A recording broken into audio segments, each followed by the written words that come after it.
What's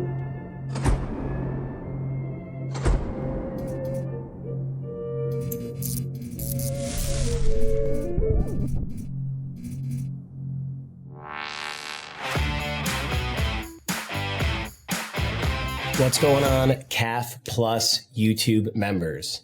It's your boy here, Matt DiTullio, host of Collector's Cash. We are coming at you with episode 4, believe it or not. And this is an episode that I am extremely excited to film, bring to the table. It's been something I've thought about doing since I, brought this show up. And the episode is titled How to CAF.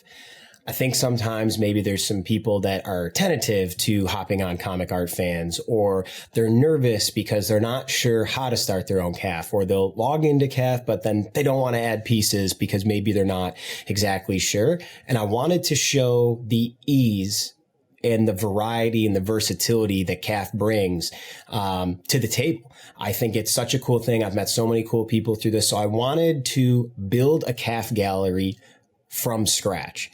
So I want to bring in my buddy Otis, who's been a longtime friend of mine, fellow collector, and we are going to build his CAF gallery on this episode from scratch, start to finish, all while going over the uses of CAF, what it offers, what it brings to the table, and showing you some amazing art from my buddy Otis Arterberry's collection. So with that being said, I want to bring Otis in. Otis? Oh, man. What's up, Clay? How you doing? How you doing? Come on in. So this is the benefits of being local. You get to hang out with your boy. You get to build a CAF gallery from scratch, and you get to do it in person.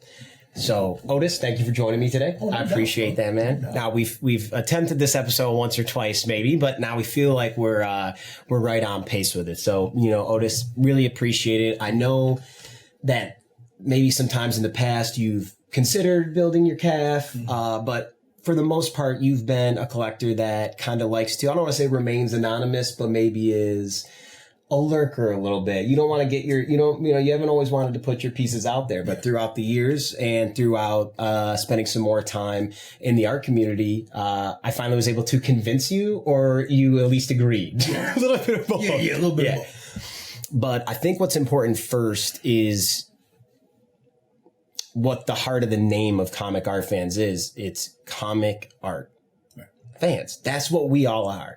And that means that we all started somewhere and are at some point a fan of comics. I think maybe sometimes you are a comic lover, you start reading it, you fall out of love with it for some reason, you do something else, whatever it may be.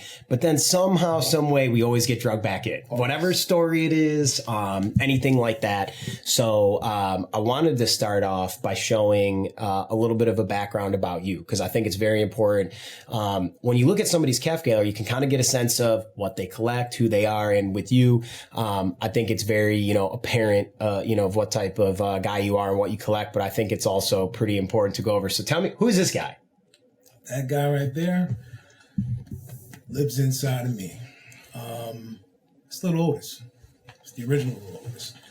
7 years old. I've loved comic books as far back as I can remember. I mean, this kid right here, all he wanted to do was look at the colored pages, escape the world and go into that one. So yeah, that's little Otis. I mean, in the Incredible Hulk t-shirt. All day. 7 years old, just happy as a clam. I mean, that's what, comics meant. You were reading comics from the time you were a kid. Yes. And they've had a drastic impact on your life. So, the term comic art fans, I think, is also maybe overlooked sometimes, or we call it CAF, but at the heart of what we all are is we're all here because we love comic book art. No doubt. We're all fans of the art. I also wanted to touch on our friendship, because our friendship is based off comics. No doubt. I mean, yes. So this isn't a bad picture. This isn't this is the picture quality that was back then. Yep. For those of you that don't know, my man Otis is also a tattoo artist. The Winter Soldier arm that I have was given to me by none other than Otis. And we spent a lot of time in the early days doing this arm, doing some other tattoos I got. And I remember how we, first met was I showed up to get a tattoo The artist wasn't there. The owner came out. It was just for a touch up. The owner came out and said, "Hey, I got another guy that's here. I think you might like him. It's up to you." And, said, here's his studio. So I walked into your studio, and immediately there was like Tekken 2 posters, Tekken 3 joints, some comic books, all different types of things I love. And I hadn't even seen you yet because you were in the studio. I was like, I already like this guy. You walked in, we started talking. You did the touch up of the work from the guy that I was supposed to get it done with. And then I started talking to you about this idea. And we spent a lot of time. It was my first time I had seen some very specific artwork was hanging up in your studio. I was like, damn, what's that? You're like, oh, you don't know about Ghostbox? And I had never read Ghostbox by Simone Bianchi. So how I got into Ghostbox was you had that like trifold, out on your thing. And I remember asking you questions about that. And you actually gave me a copy of Ghostbox to read. So that was something that was super cool. And we made our literal now, 10-year friendship based off of comics. Then fast forward a little bit. This was you and I at David Adams. And you remember what this was for? Oh, 2018 Marvel Masterpiece, all done by the great Simone Bianchi. And launch day comes. Otis and I had synced up the watches. We met there. It wasn't like a Wednesday or something when it was like new comic book day. So like we're the only two people waiting. No problem. We walked in. We got our boxes. Had just an absolute blast. And we also... That was kind of the start of our card collecting journey because you hadn't collected cards. I hadn't collected cards, and we had found out about the Marvel Masterpiece set through Simone. So that was kind of like a thing that we did together. We had a lot of fun, did a lot of trades, did some stuff. But I also wanted to transition into the art portion of Comic Art Fans and your love for the arts, because for those of you that don't know, yes, you've been out a lot of lives in the past or whatever it may be, but I wanted to take at least a couple minutes and show your creative process, your artwork. So this is actually a clay figure that you created. Yes. You molded the clay around him and you made M'Baku, the mayonnaise. Yes, I did. It's impressive, man. I love it. I appreciate that. Thank you. Thank you for sharing that. It's, I was looking for something else to do, artistically, and, I'd never used clay before. And another artist suggested why don't you use some clay? I found these figures online. They're called plastic cells. And they're just like humanoid bodies, just regular humanoid bodies, bald, just muscles and arms. And I got some clay and I just started going. And this is what happened. You just started going, but at what level did you stop going? Because this guy's got individual hairs placed on him. Yeah, and that was in the beginning. I learned a better technique and how to do it quicker and more efficient and faster. Those are all individual hairs. Like I rolled little hair, like I had a bowl full of them. And would place them on one at a time and then split them in threes. And then I don't mean to laugh, but the attention to detail was through the roof for your first time. Hey, well, I wanted to do it right and I wanted it to look right. So that's what I did. And I love doing detail work. I do. I have a love-hate relationship with it. Yeah. And I think this character means a lot to you. So being able to create him especially, that's probably why the detail went to the level it did. It did. You need to pay proper respect. Yes. M'Baku was the very first black character I saw in a book. And I was like, wow. And knowing about his totem and his powers and I knew about M'Baku. I found out about M'Baku before Black Panther. So then I had to find out where he came from, what was his story, and then it took me from there. But I wanted to make him specifically because M'Baku is always has a special place in my heart. Got you. That makes perfect sense. Then I wanted to transition in, and I'm lucky enough to own one of these. I think this is something that's truly amazing. Your nickname, moniker, the Black Lion. The fact that this reminds me of, your style mixed with Japanese style that I love. Like the hair, the fur, the claws. I just love the way these look. I remember when you were working on them for the first time, I was like, sign me up for one of these, create me one. I just think they're super unique. And I know that, you kind of have an outlook on things where like, if it's not there, you can just make it. It's time to make it. Yep. And I think, that ties into a lot of things that people are posting on Comic Art Fans. At one point, a lot of these characters that we know and love, they didn't exist. Right. They were just created. Yep. And then different redesigns, different styles. So I think, it's very cool to know that you've seen progressions of other characters throughout your life, and you said, well, I'm going to start with these ones and I'm going to make my own from there. That's right. So I wanted to put a shout out on these. And then this one is very important because I chose this one for your CAF avatar.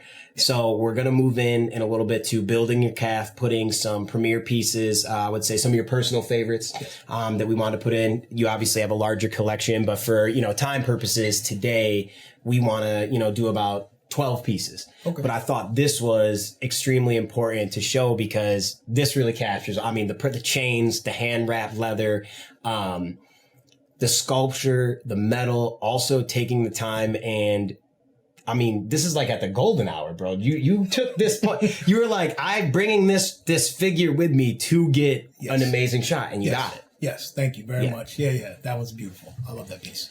And with now let's see a little bit of your background, a little bit about you being a creator yourself. I also wanted to touch on that you've also been an exhibitor at New York Comic-Con. Yes. So how many years and when did you start exhibiting and creating toys live at New York Comic-Con? Okay. This year will be my seventh year coming up. I started out with a friend of mine, his name was Joe, Hungry Ghost. Shout out to my man. And me and him and I shared a booth. And the following year, he didn't want to rock anymore, and I still wanted to do it. So I talked to Benny Klein. He's the owner of Tenacious Toys, and he runs the collective. It's 7 to 10 different artists in one island. It's a really cool setup. Yeah. A lot of creativity going on in that area. Beautiful. We got stickers, we got t-shirts, we got fuzzy stuff, just all types of things. So it's a great shout out to the collective. They're awesome and they're inspirational, totally inspirational. So this right here was last year, right? And this was special. This is special because that's handsome young man across is my son, Otis, the fourth. Yeah, the fourth time. And he is now displaying his own works at Comic-Con. He used to just come and hang out in the back. I remember he used to come. He'd come for the Broly exclusive. Because shout out Otis. And the cool part about Little Otis, that's what I call him, is that I know Little Otis from high school because we went to high school together, and then it came full circle. I ended up becoming friends with you, friends with him. Your wife does my hair, so we've been connected, all around. But I remember I used to show up, at Comic-Con, and Little Otis would kind of be back there. He'd be working on his iPad, sketching something, doing whatever. And now in the past 2 years, he's really taken that step and he's created something. And watching you create things live with your son, it's a pretty cool experience to get to watch. Yeah. And when you guys are working on these, it's so cool because a lot of us go to Artist Alley. We're down there and, yes, we get to watch artists draw and things like that. And it stops the crowd. But I'm been back there, whether it's been cooling with you, taking a break, whatever. And people are walking and they genuinely stop in their track and they're like, what's this from? Yeah. And you're like, I created it. Yes. That is, and then now you're doing it with your son and people are stopping and asking him. And it's a really cool thing for me to see, as somebody that's known both of you for a long time, but I also know that it's super special to you and to Lil Otis. So It's just it's a great experience. And I wanted to make sure we, put a little bit of shine on that because that's a big passion of why you collect is because of your creative nature, and how you collect is also your creative process. And we'll get into that, in a little bit. Right. Now, if you couldn't tell that Otis and Little Otis were father and son, I had to put this one in there. Shout out to Otis's wife, Amber, for capturing this photo. It's one of my favorite photos. Look at these two. But first off, let's take a look at not only that they're doing the exact same thing, yeah, but let's talk about the 2 foot tall 3D sculpted Wukong that your son designed, Yes. The crazy masks, the different intricacies and different levels of the Black Lion, some of them with wings, some of them on all fours, different poses. I mean, the art that you guys are creating at these, it's just something really special. I really, going to New York Comic Con is not only fun for me because I get to collect art or exhibit or whatever. I also get to see stuff like this, and I think it's super important to be shared. So shout out to you and Will Otis. And if this isn't to double this, that's it right there. Yeah. That's my boy. I can't deny that one. That's the father son if I've ever seen it. And then I wanted to just transition one more time, a little bit more background into your collection, because I know you collect your own way. Everybody has their own way of collecting, and you were recently a part of an exhibition that was in Pittsburgh. Yes. That shout out to Collections in Black, shout out to Big Phil, Khalil, everybody else that put on, that event, which then had a portion of that event come to OAX 2025. Yes. It had its own exhibition hall, and this was not only focused on Black characters, but Black creators as well. Yes. And there were some very historic pages that made it to OAX and some very powerful things. And I know that the way that you collect, you've built your collection kind of around something like that and actually had pieces not only in the one in Pittsburgh, but also at the one at OAX. Yes. Yeah. So tell me a little bit about that and kind of when you started collecting, how you pieced it together when you heard about Collections in Black, whether it was the big one in Pittsburgh or coming to OAX, how'd that make you feel when you were, embarking on that journey to have your pieces in an exhibition? Well, I have to say that I was honored. It was very cool to be asked to have some of my pieces in both exhibits. Shout out to Big Phil, Khalil, those cats. Like, I've known Big Phil for quite some time. Khalil I just met, but it seems like I've known Khalil for quite some time. When we were at Miller's, and yes. I was like, oh, you don't know each other? I listened to the first 30 seconds of your conversation. I was like, they'll be good for a while. Oh yeah. Khalil, Khalil. It was like catching up with an old friend. You know what I'm saying? And it was so, as he put it, organic. And that's exactly what it was. It was organic. Having my stuff, asked to have my stuff in these collections, in these exhibits was truly amazing. Because I love my collection. Of course. I am not, I handle my collection a little different than everybody else.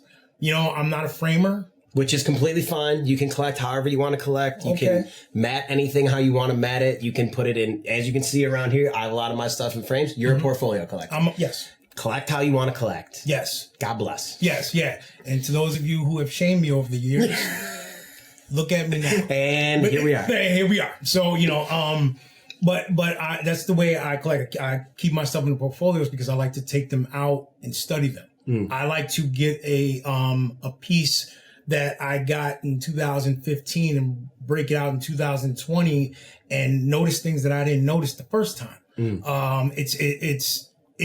I love studying artwork. I do. I love studying artwork and breaking down the process of the artwork while I'm looking at it.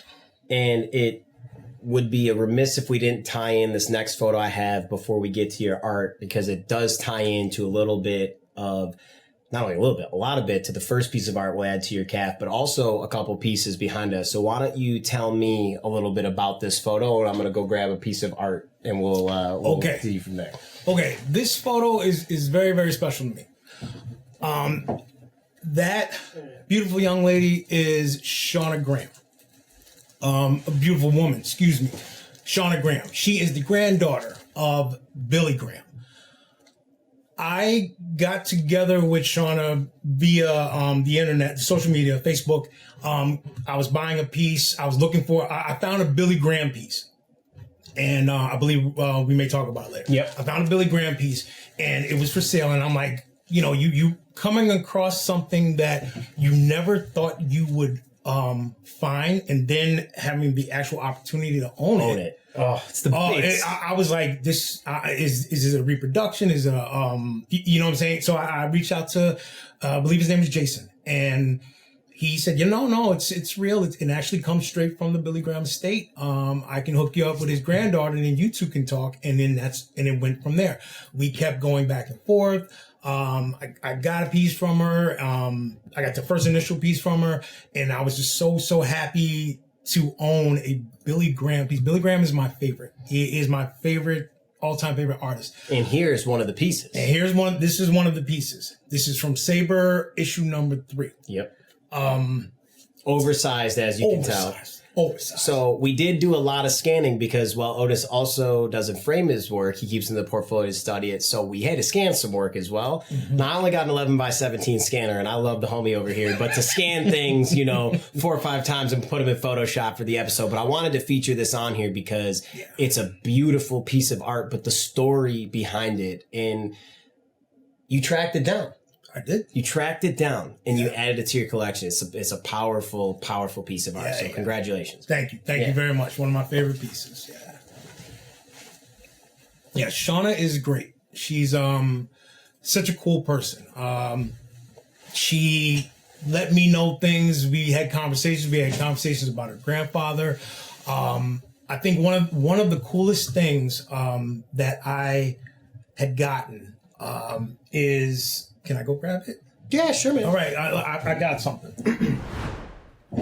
This was in with those 2 pages back there. And it says, Otis, thank you for helping us keep Billy's legacy alive. I mean, and as you can see, it's in its own. Yeah. Right. I'm that kind of collector. I love it. This right here.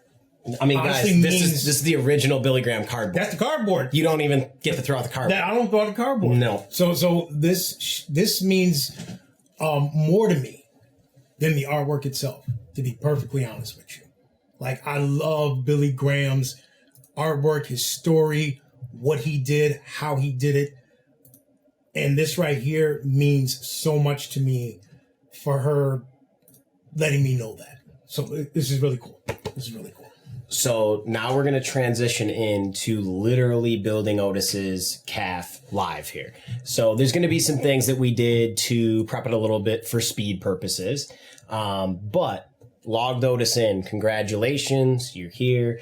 One of the things I always go to, I use this, your account and collection as like, this is where I do a lot of my maneuvering from. I kind of use this as my personal hub. Now there's a bunch of different ways to use CAF, obviously, but your call. I go into Manage Gallery, and one of the things I wanted to bring up here was the featured gallery. So this is where you're going to put a lot of your favorite pieces on Comic Art Fans. I don't have anything there for Otis because I wanted to build this from scratch. But you can put your featured art here. So your favorite pieces that you want everybody on CAF to see you build through your featured gallery. So I wanted to touch on that first. Really amazing. And then you can also edit your own title and description about your featured gallery. So for Otis's, I did put a little blurb about him. I nicknamed your featured gallery the Black Lion's Den. I figured it was, this was a little blurb that Otis wrote. What's up, fellow collectors? My name's Otis. Started collecting original art in 2013. Process junkie. I love to collect mainly preliminary roughs, preliminary pages, pieces of art, character design. I'm a huge Black Panther collector, also anything Wakanda adjacent, and Killmonger is his character of choice, and he's a huge fan of Billy Graham, Simone Bianchi, Kim Jong-gi, Brian Stillfreeze, Dennis Cowan, and Otis looks forward to sharing his own collection and seeing many more. So really cool there. You could put a little blurb up. So that is his featured gallery description. And then Otis, after, I know that once we do this, you're going to continue to use CAF, continue to update your own pieces. Yeah. So I'm going to have Otis be updating his featured gallery. I'm going to stick to him on it. But the first piece of art that we want to add here is a beautiful Billy Graham page. It is a Jungle Action page issue number 14, page 22. Now I want to show you guys how easy it is to add a page on CAF. So right when you're under here, you go to manage your galleries. I set up a gallery room, how to CAF. I'm going to go to add artwork. Brings it up right here. I'm going to grab the image. You put it right into the file. I'm then going to go over here. I'm just going to type in, I've got some things, let's call them preloaded for speed purposes. So I'm going to put in a little description here.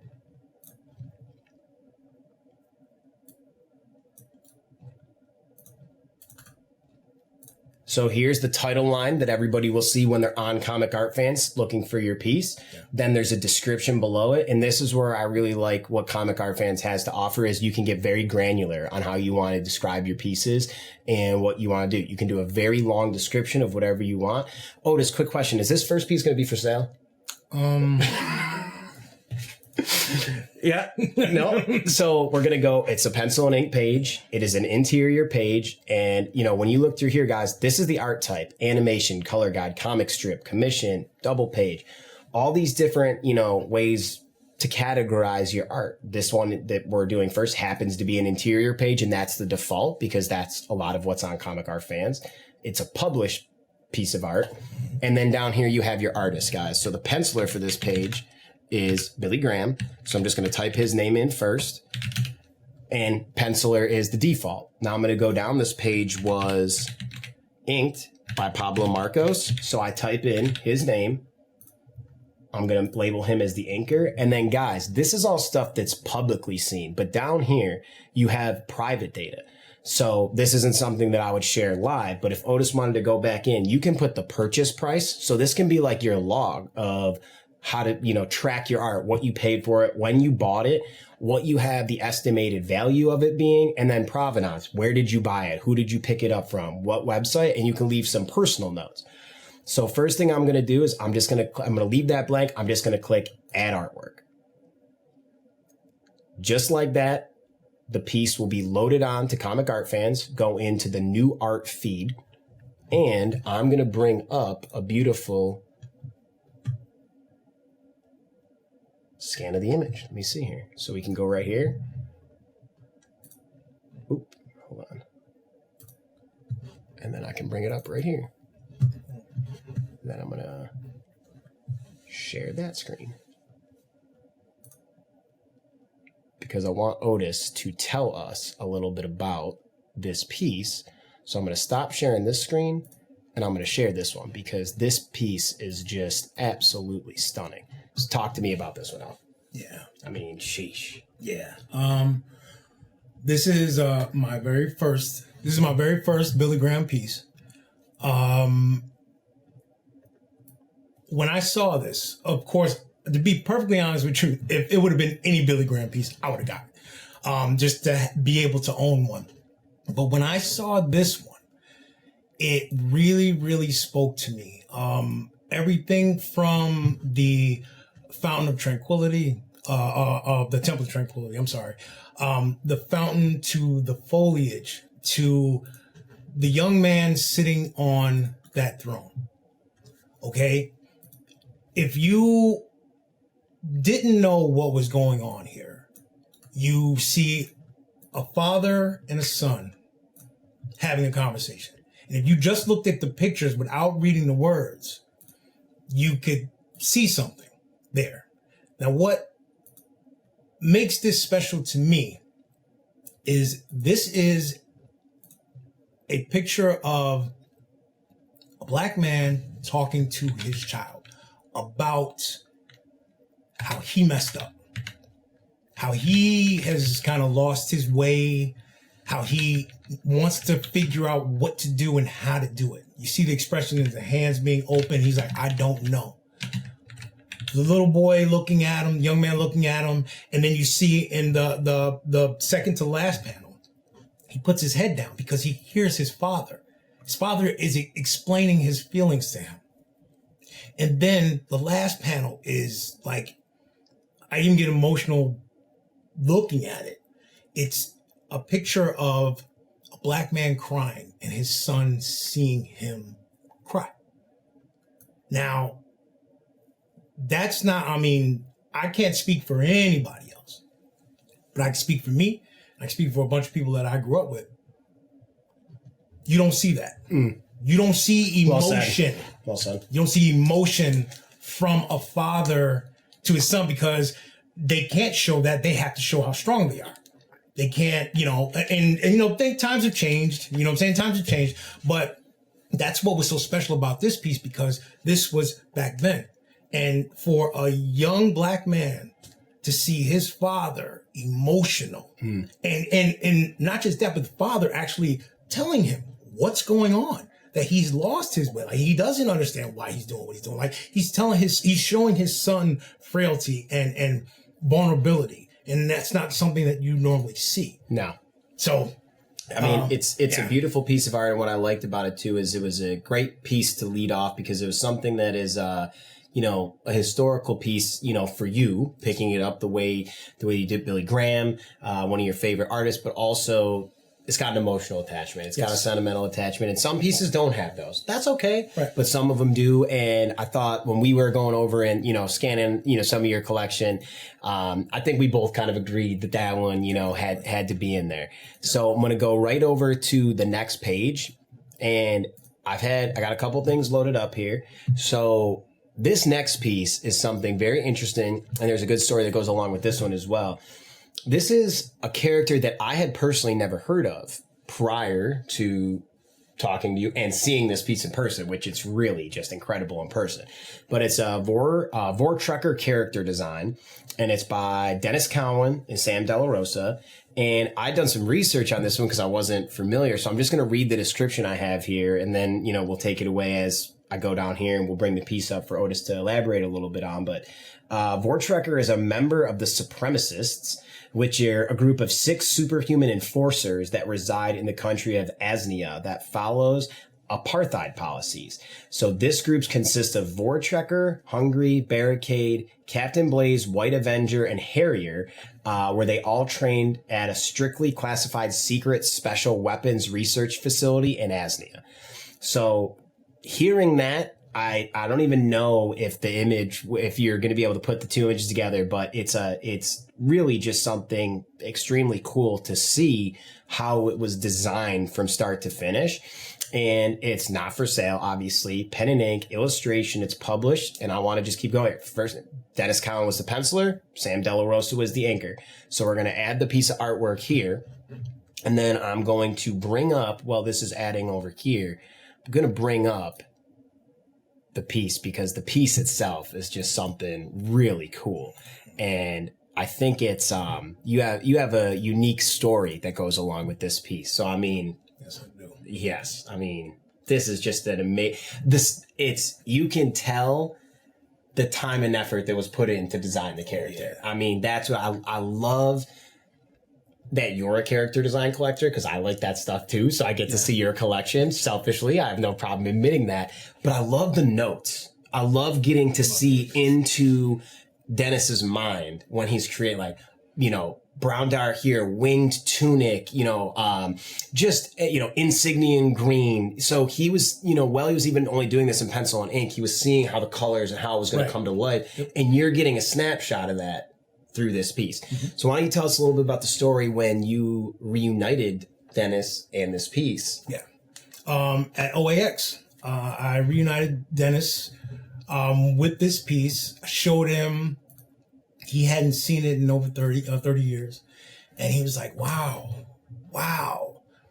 And I also found out that there's one character design for each one of the members.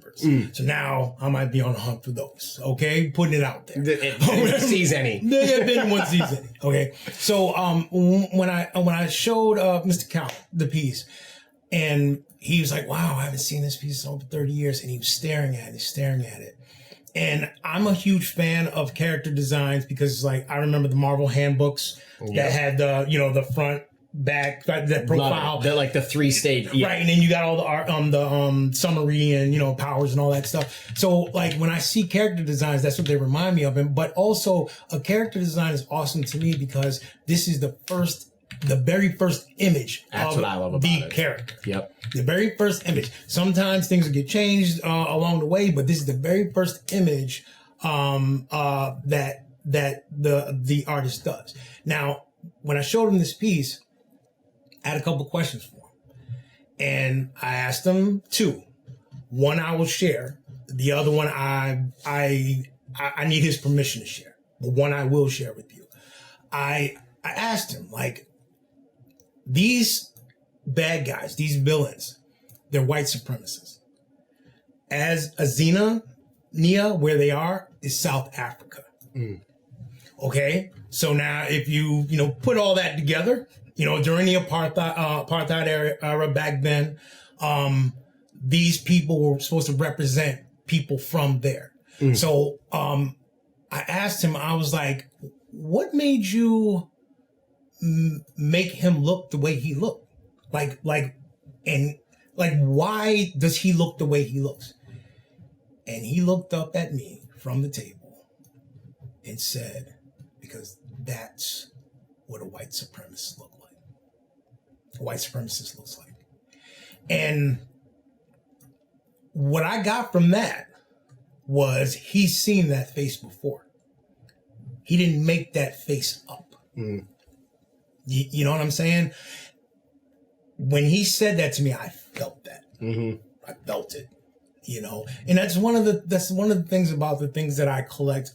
I'm a moment collector, and I like to feel. When I see something, if it makes me feel something, that's what I do. And that piece made me feel something. And then when we talked about it, it made me feel something. And I think there's something to be said too, where like, not every moment needs to be a first appearance or a birth page or a death or whatever it is. Like, there can just be a moment that was meaningful to you in comic book history. Something where when you were reading a book, like, I'll remember for history, spoiler alert, if you haven't read Old Man Logan, I'm not ruining anything for you. That's on you, CAF Plus members, that you have not. But I remember when you find out why he wouldn't pop his claws anymore. If that double page or a page in that ever came up, now obviously I'm a huge fan of McNiven's work. I don't think there's a ton of people that aren't, but it would probably go for like, way more money than I could ever have. But that would be like an example for me where that was like a moment where I was like, holy crap, this is incredible. And when you have those moments, whether they're personal to you, big time in the comic book, whatever, and you get to have a piece like that in your own collection, it just means so much more. At least to us. Definitely. So we're going to be adding another page here. And this one, apparently, I don't remember, but when you told me the story, it sounds just like me. So it tracks.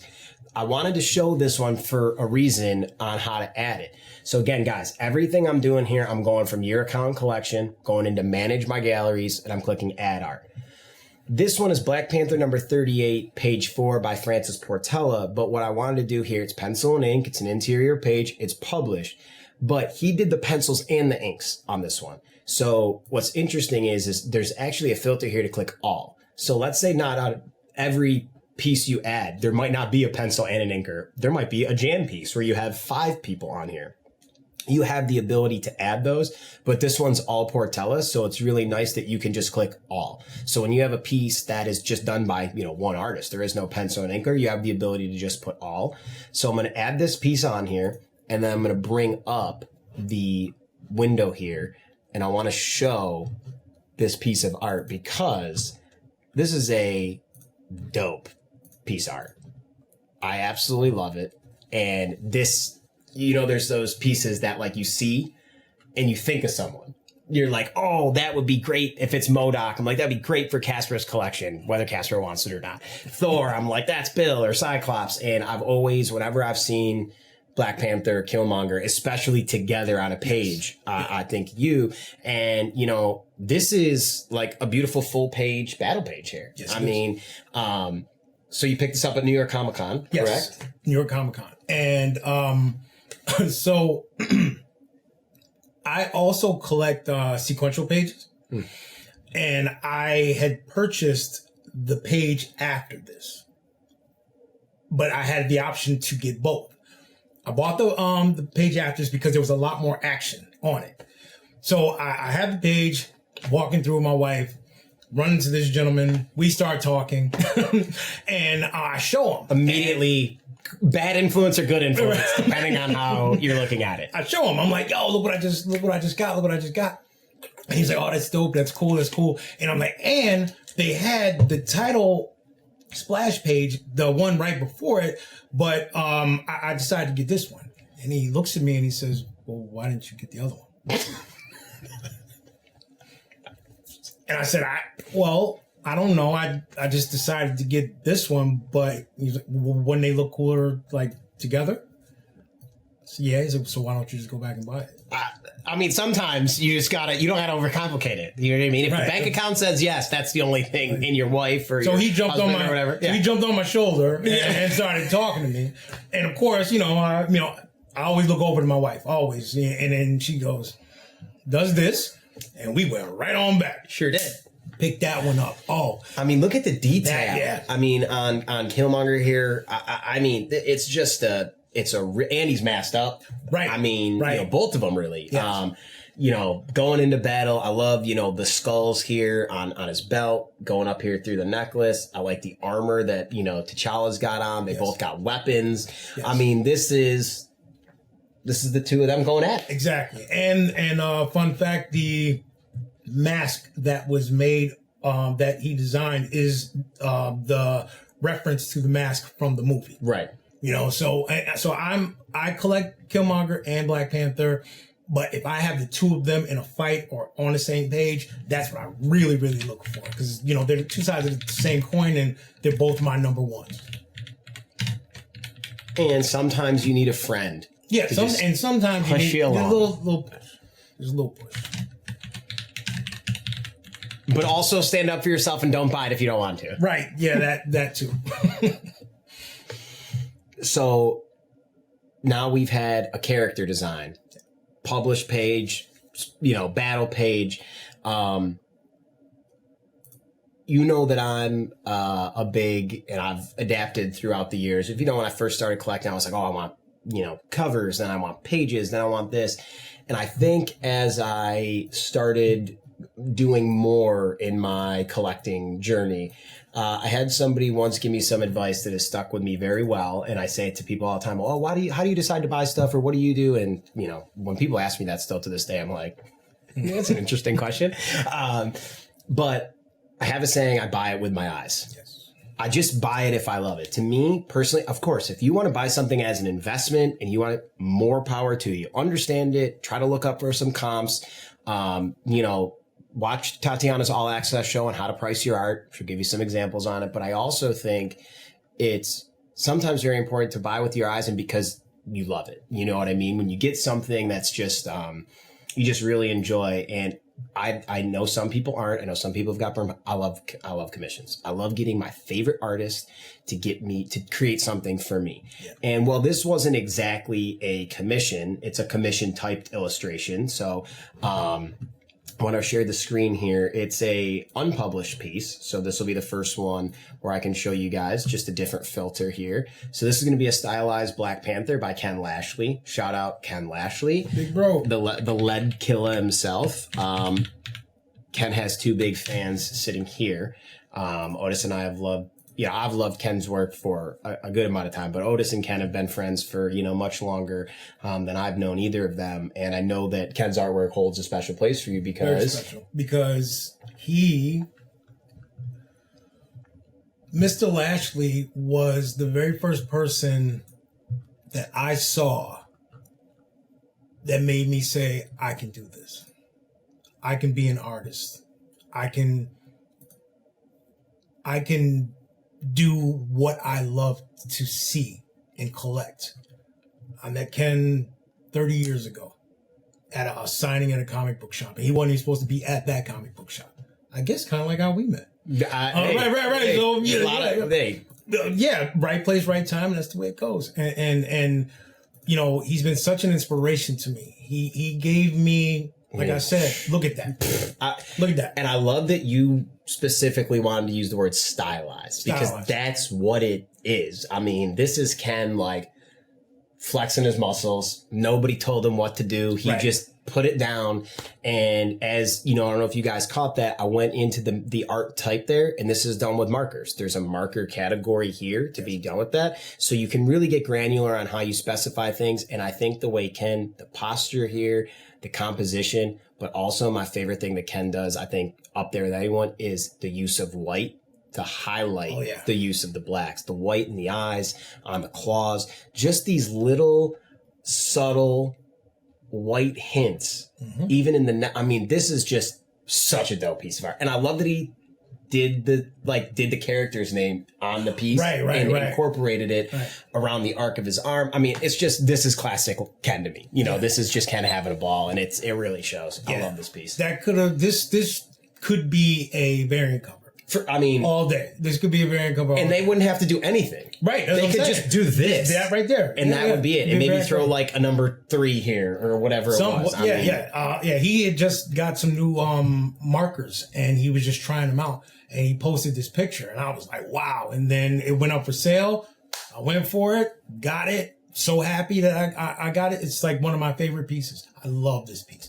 This is both in this was in Collections of Black and Pittsburgh joint. So this was one of your pieces that was in the collection. And like you said, that I've been fortunate enough, thankfully, where I've had a couple pieces in exhibitions, and like, just for me personally, knowing that like other people are walking by and get to see something that I have that very likely, unless you're on comic art fans, you wouldn't get to see, or you follow someone on social media. But getting to see art in person is very different than getting to see a scan. Totally. And when you have, you know, the scale the Collections in Black was, you know, at that museum, to even have a single piece in there is incredible. And I know you had a couple, and this one fits around. I mean, you get, you have a black character, a black creator, and it's just dope. I mean, it fits perfectly because, quite frankly, it's just the way it's supposed to be. You didn't know it was supposed to look like that until you got it, and then it was like, there it is. Yep. There it is. So really cool piece of art here. I just think that I love this. I mean, this piece is one of my favorites in your collection. So we're going to move over here, and I want to share the screen because we've now brought up 4 separate pieces of art. I just wanted to show you all a couple things that CAF has other than just, you know, adding the art. So I wanted to go here, guys, you know, new art. Very simple sounds. You click new art. This isn't just about adding art. I mean, in the time that we've added 1, 2, 3, 4 pieces over the last 40 minutes, there's already been more art added. So this is where you can go and see all the new art that's updated every single day on Comic Art Fans. I mean, absolutely beautiful pieces are being updated all the time, and you get to see pieces of art you never thought you'd see or you didn't know that were out there. So for me, I'm a big scroller of CAF. I update my CAF probably quarterly, I would say. I should definitely do it way more often, and I'm working on that. But my favorite thing is to hop on and see what everybody else has got going. See some strip art, commission art, poster art, sketch cards, sketch covers, insanely historic art. I mean, there's all different types of things that are on here. And then another thing I also wanted to touch on is being a CAF premium member. So when you're a premium member, you also get to see all other premium owners. Shout out to my boy Otis, because he's a premium gallery member. You get to see, so being a premium member gets you in early to CAF Live. It gets you able to upload higher res scans. You get access to market data if you'd like. Being a premium member not only supports the channel and all the things that we have going on, but it also offers you more things to be able to do on the platform. And, you know, I think something that's just really cool is knowing that what you're doing when you become a CAF premium member is not only giving you more options and things to do, but it's also helping the community grow. It's helping the platform move forward. And I mean, guys, just like anything else, there's customization options that you can go in here. You can go in and you can edit your profile. I mean, I talked on it earlier, but you want to edit your avatar and change your photo every couple months. You have a new collection, a new piece. You have a new logo. You can do it all on here. You can change essentially any portion of your gallery when you like for when your collection changes. You can add more art. You can take it off. I mean, you want to go in here and you just want to see, like I said, you can do new art, but when you go to new art, and the one thing I wanted to show you is all these filters up here. So you can post by all members or just premium members. If you see here, the drop down. Oops, sorry, there it is. Got it. You can see all art types. Guys, there's a drop-down menu that comes here. It's going to show you comic strips, commissions, complete stories. There are people that post complete stories start to finish on CAF. And you can go and see every single page. I mean, it's something really cool. Look, I mean, I can literally click on it. It's like crazy. These are all full stories that you can go through and see. I mean, just the scope of art that is on Comic Art Fans, not only for your own collection, but for your own education or just to see or fun. It's just something really incredible. So I wanted to take just a very brief moment and show some of the features, show some of the things that are on here. And, we're going to go back and touch on some more, but I also like if you go here real quick, guys, you're new here. You can go to support. There's going to be frequently asked questions, comic art FAQs, advertising. I like the website FAQ because you can go here. Here's a bunch of things, account related information, adding artwork to your CAF gallery, how to do it. How does a gallery owner assign the padlock to a gallery? Here's all I just talked about. Premium features. You get to use the classifieds. You get to watch galleries. You get CAF email alerts, push notifications. You can do watermark and you get bigger image size. Just all top-notch stuff. Watermark's important with all the stuff that's going on now. Yeah. So, wanted to take a brief moment to touch on those. Don't want to take too long on it, but I just think it's more than just adding your own art. It's really about being a part of a community, and that's one of the reasons why I personally love Comic Art Fans as much as I do. We're going to go right back in. Manage your gallery. We're going to go right back to how to CAF. We're going to go add artwork. Brings us right here.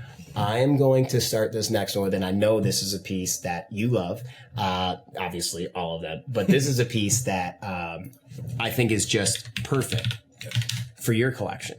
So I'm going to type it in here, and I'm going to do this just to show you guys in real time. I'm not speeding or copy and pasting. I'm doing it now.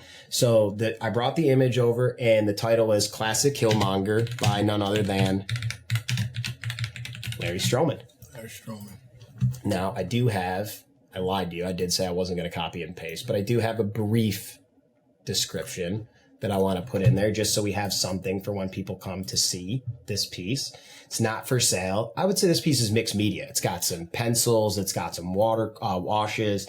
It's a commission or an illustration? Commission. You commissioned him for this one. Beautiful. I love it. Oh, I know. It's a commission because of his partner. You mentioned who you would like with Killmonger on the piece. Right. So, and I don't want to ruin it. Yep. It's an unpublished piece of art. And once again, as we spoke earlier, you're going to go through here. You're just going to do Larry. You're going to go to last name. You're going to type in Strowman. And he wasn't just a penciler. He did it all. We're going to add that piece of artwork. I'm going to stop sharing this screen, and I'm going to bring up a beautiful scan here. I love this piece. Yeah, it's one of my favorites. Yeah. Look at that. And it's classic Stroman. Like, I've always said there's guys when you see their work, you can see it from, across the comic book shop or online or a screen or whatever, and you're like, oh, that's a Ross. Or, oh, that's a Dell'Otto. Mignola, Bruce Timm, those type of deal. Larry Stroman has, whether you want it categorically wise, scale, whatever, unique and distinct style. Definitely. Larry Stroman has his own to his own degree. Yes. And it's important. This was classic Killmonger. Yes, very important. It was classic Killmonger.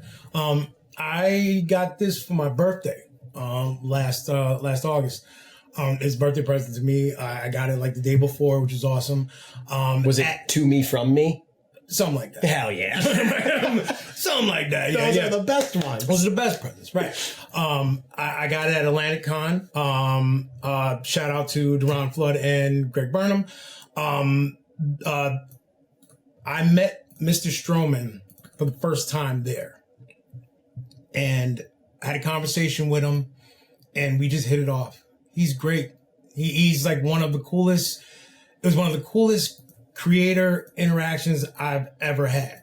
He let me sit down and watch him work. When I asked him, when I told him what I wanted, I said, I would like classic Killmonger, but I need Prey with him, his leopard. A lot of people get the Killmonger pieces, but they don't add Prey. And Prey was a very, very important partner to Killmonger. It wasn't his. Prey wasn't his. Prey was his partner. Yep. You know what I'm saying? They were, and it was just very important. So it's the first time that I've gotten a Killmonger piece with Prey, and it's also, I would say, stylized, but this is Larry Stroman style. And Larry Stroman was the very first artist that I ever just recognized his work. Like, like you were just saying, how you recognize it from X Factor and Alien Legion. This right here, I studied this piece and still didn't realize until 2 months later that Killmonger was standing on Warrior Falls. This was after he threw T'Challa off. Like, I was so blown away with the image that I didn't really... The composition and everything. It hadn't hit yet. It hadn't hit yet. And 2 months after, I'm like, wait a minute. And I noticed the rocks and the water. Like, Mr. Strowman he's just a master of what he does. And that perm, the big perm in the back, because Killmonger he had like they call it Jerry curl, or he did have a legit Jerry curl. It was a Jerry solid, curl, like run on jungle-ish, type of deal. And I loved it. I always loved it. Cats call him Rick James, and Killmonger was Rick James. I always loved it. So when he did that huge piece, I was like, that's it. That is it. And it's also like, it's Larry's take on how it went. So he could have easily just taken classic Killmonger and just taken an image and recreated it. He put his own spin not only on the composition, but like, you're not seeing that hair. No. On any, other way. I just think that's a one of one right there. Absolutely. That's a one of one right there. I absolutely love it. Yeah. I love it, man. Great piece of art. And I got to tell you, I said earlier, I'm, so thankful that, we're friends and it's local, but it's something so cool to be able to go through when we were going through your collection together to pick the pieces to scan, because each piece had its own story. Yes. And I think sometimes that is something that might get lost in our collection or our hobby or in our collectors. Maybe not. Maybe it's, just happening more recently. But I also think like, going through a portfolio with your buddies. If you don't do it, do it. Yeah. Do it with your local buddies. Meet up with them. I mean, but if you can't do it in person, this is what Comic Art Fans is for, guys. All day. I mean, go on and leave someone a comment. When I'm scrolling, I made myself a personal resolution. I would say when I see something that makes me stop scrolling, I at minimum have to give it a like. I have to, because if I'm scrolling through, I'm like, damn, what's that? Even if I'm not sure what it is, and then I see it, I'm like, oh, that taught me something. Let me give it a like. That's something I haven't seen before. Let me give it a like. It blows me away. I'm giving it a comment, whether it's, just says awesome, incredible, amazing. Because I'm truly thankful for every Comic Art Fan member sharing pieces to their gallery so we can see these pieces. Because sometimes you don't get to see these pieces. Yeah. They just go into someone's collection and then that's it. And hey, that's their right. No problem. You could do whatever you like. But getting even to see non-historical pieces, just things I didn't know were out there. Example, Vortrekker character design. I love that piece. Would have never seen it if it wasn't that I knew you. Yeah. And now people that haven't seen it in person now get to see it on Comic Art Fans, which I think is just a super cool thing. Now, this next piece, one of my favorite pieces in your collection, solely because the story behind it. That's a good story. So, same thing, guys. Bringing it up here, going over, add art. This is a Florence and Normandy character design by John Wayshack. And when I did a little research on this piece, I didn't realize that not only did Rodney Barnes write it, Exhibit, like X to the Z Pimp My Ride Exhibit, was a co-creator on this. And for those of you that might not know Wayshack or know his artwork, look it up. Dude is incredible. And we were talking about unique styles earlier. One of the most unique. I would also say this piece is like, what would you say? It either all ink washes or mixed media? That's a tough one. I would say mixed media solely because I know there's some pencil in there. Yeah, you know what I mean. Okay. He didn't just lay it down, just like because I remember looking at it. There's some pencil in there, but it's mixed media and it's a prelim. But the dope part about this piece is it's a published prelim. And sometimes it works out like that where the prelims get done, they get put into the book, put into a special publication, whatever it was. And this one happened to work out. So I'm going to, load the piece up and then I'm going to bring it up on the screen. We're going to add it right here. And Otis, start telling me about how you acquired this piece while I'm navigating the screens here. Okay. OAX. Amazing event. Loved OAX. Love OAX. Shout out to Bill and Kaz and everybody behind it. Beautiful, beautiful thing. This was at the auction. My man, 50 grand, was up there with the gavel. Shout out to Tatiana. Shout out to Tatiana. She was the ideal auctioneer partner. Boom. She was great. It was, I had a fun experience just being up there. Even if I was bad at it great at it, I just had fun. Yeah. And also I had just fun looking and seeing all the art. So, yes, I was the auctioneer, but most importantly was you won this piece. Yes. Okay, so my man is up there with the gavel and he's doing his thing. This piece hadn't gotten up there yet. I told myself that I wanted to participate. The year before, I was rooting for Big Phil, and that's a whole different story. But this year, I said to myself, I want to participate. Last year was the first time I went to an auction and got to experience it. This year, I said, I want to put my number hammer up.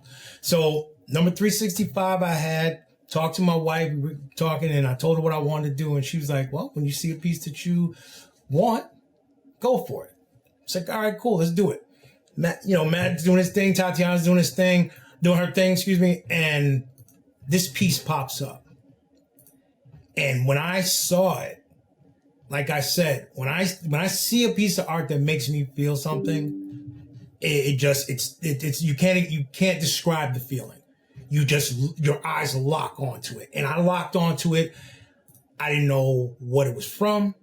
I didn't know who did it. I absolutely love it. I didn't know anything. All I know was I saw something absolutely beautiful, absolutely dope, absolutely fire, and I wanted it. So I look at my wife and she said, that's the one. And I was like, I know. So the bidding started, put my number up, got the gavel pointed at me, and I'm like, all right, this is fun. So then I get the when I saw 365, I was like, that's my man. Yeah. I wasn't. There was no special treatment, I want to say, but because I was trying to get as much money as humanly possible. Yep, business is business. Business is business. Oh my God. So I'm going back and forth with someone, and then when I put that up and I realized that I had won, I can't describe that feeling. It was the very first time that I had participated in an auction. I saw something that I felt belonged to me. As soon as I saw it, it belonged to me. It was coming home with me. It was coming home with me. I'll leave with something. Might not be from here. Yeah, but I'll leave with something. I'm going to leave with something. And I wanted that. And knowing that was mine. And not only that was mine, but it was a competition to get it. And I'm not really a person like that. I don't bid on stuff and things like that. I just, if I get it, and I buy it. I want it now. You've always been like that. You throw in your max bid, and if it wins, great. That's it. I'm not doing that with variants. Right. When we were collecting. Exactly. But this one right here, I was willing to go for whatever I had to do to get it. So then when I got it, I'm like, oh my goodness. Like, I didn't know the artist. Which, by the way, was all said, but he was just in the zone. I was, as soon as I saw it, I heard nothing. All I knew was I have to have that. And I have it. And it's published. And it's from a book called Florence and Normandy by Rodney Barnes exhibit and I love Casper's version of that story because he came up, he was like, I had to tell Otis what it was from and who it was by. He said, but he didn't care. He was so happy. No, this artist made a fan out of me. I have been following his work from that day. from that day, I had looked into his work and I've seen absolutely mind-blowing. Shout out to him. Like, mind-blowing. Yeah, Wayshack's impressive. He's impressive. And what I like about him is what we said earlier. It's not cookie cutter. It's not. It's unique. It's his way. It's his style. And when I saw that you were bidding on that piece, I was obviously, pulling for you. But when you ended up getting it, I was like, this just is a perfect version of something to go into your collection. Yes. And the fact that it was your first time, because I remember that OAX 2 years ago, you were like, we went to the auction, we were sitting together. Right. And or we sat together at the beginning and then you went up front, you were with Big Phil, but I remember I was like, you going to bid on something? You're like, no, I'm just going to kind of see the lay of the league. I'm just going to test it out. I'm going to see what's going on. Yes. And then you came back next year, locked and loaded, hammer. And honestly, the fact that you had 365s, I was like, this guy's always open. This guy, he's going to win something. That's it. And so quick, it's meant to be. And quick, didn't mean to interrupt, but a quick part of that story as well was I had a limit at first in my head of how much I was going to spend. Don't we all? Okay, I had a limit. And then when it went over the limit and I went to put up Simone Bianchi was sitting in front, over to the side. And he turned around and he looked at me and he said, and when he did that, that's when I put it up. Your arm and then that's the one when I won. So I forgot to put that part in there. Demio, shout out to you for that, my brother. But yeah, it was such a lot of moving parts at an auction, man. Yeah, a lot of moving parts at an auction, and I was super happy when you won that one. So I want to move right on, and I want to add one more piece of art. Then we're going to take a quick, just little break here. I'm going to show you a couple more features and benefits. We've got 6 more pieces to add. This one is very special. It's a Remus character design by Simone Bianchi. Remus first appeared in Wolverine 312 during a battle between her and her brother. She shows up and honestly just like impales him right in the back. Awesome. It's a prelim. I believe it's unpublished. It's not published anywhere unless it may be published in a Simone Bianchi sketchbook. I would have to double check on that. So I'm going to put it as unpublished for now. It's mixed media because there's pencils, there's inks, there's ink washes, there's everything in between. And this is another piece that has been in your collection for, a considerable amount of time. Yes. And every time I've seen it, I'm like, you got to post that somewhere. I think it's, it was one of the pieces that I thought was just, a real gem in your collection because you don't get to see, as many of these as I would like, to be honest. So I wanted to bring this up. Look at this piece. Stunning. Absolutely stunning. Beautiful. Romulus is one of my favorite characters. Like Romulus, created by Jeff Loeb, Simone Bianchi. Romulus, the Romulus storyline saved my life. Some people have heard this story before, and the Romulus storyline literally saved my life. So I collect anything that has to do with that story, from books to graphic novels to artwork, published pages if I can get it. So when this came up for sale, I had to get it. I got it directly from Gloria. Shout out to Gloria. Always. Thank you. I got it direct from Gloria. We dealt with it, and like when I received this piece, like the colors, as I said earlier about the Marvel Handbook, that was one of my favorite things. And character designs, I loved getting them because this is the first appearance of the character. This is the brainchild, the thoughts of what that artist wants to represent what the artist wants. And this right here is just absolutely beautiful. The Romulus character design is even cooler. I collect that issue with the Wolverine 310 like 1 in 25 variant, or one of the variants. I collect that one because that I love that character design as well. This one right here, this was very special, means a lot to me. And I know these characters are characters that Simone created for Marvel, so that's what just makes them even more special. And I think something that I love and I'm not, maybe Bianchi did it on purpose and he's a genius, or I'm not giving him enough credit, but I love that on the first left-hand side, her hair is extremely detailed. It's got a lot of paint on it, goes down and it goes back behind her, and then it gets a little bit lighter and is more of just a water wash. And then on the back side of the design, it's just a water wash almost into nothing, but then just a few pencil strokes to show you where the rest of the hair lies. I just think, like, visually for your eye, the prelim is really cool. It's just a really, it's a really cool piece of artwork. So, you know, this one, when we were going through, I had a couple that I was like, you're gonna have this one, right? You're right. This one's got to go in there. So, and then the next piece of artwork is something that's just really, I mean, it's one of my, I used Old Man Logan prior.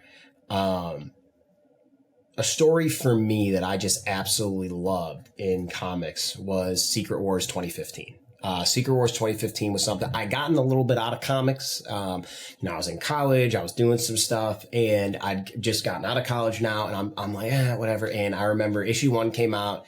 I picked it up at the store. You know, there's a lot of hype around it, and I was just immediately sucked in, because I remember the first Secret Wars, I had read it through like an omnibus or a collection, and like a collection of the issues, trade. There you go. Sorry. And this piece here is Secret Wars number 9, page 22 by Asad Ribic. Shout out Asad, DiTullio Art Collective, artist representative here. And he, whether it's painting, pure pencils, whatever, Asad is just an artist. He's your favorite artist, in my opinion. Everybody, loves his stuff. And it's all pencil. It's an interior page. It's published art, and it's really ad artwork. It's really something. I'm sorry. This is a perfect example. I'll use this. I did not drag a file over here. So that's why you got this pop up. Please note, we would appreciate if you refrain from adding HTML. It's because I did not add the file itself. So let me just drag this over here. I'm going to drop it into the file bar here.